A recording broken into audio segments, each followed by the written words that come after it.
11 লক্ষ আবাস যোজনা দিবে বলে ঘোষণা করেছে।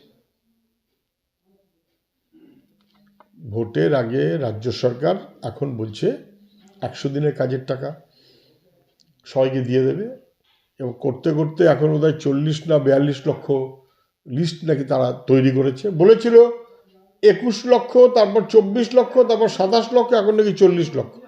রোজ বাড়ছে। তৃণমূলী তালিকা, নিজেদের টাকা নিজেকে দেবে কিনা সেটাই সবাই বুঝতে পারছে না।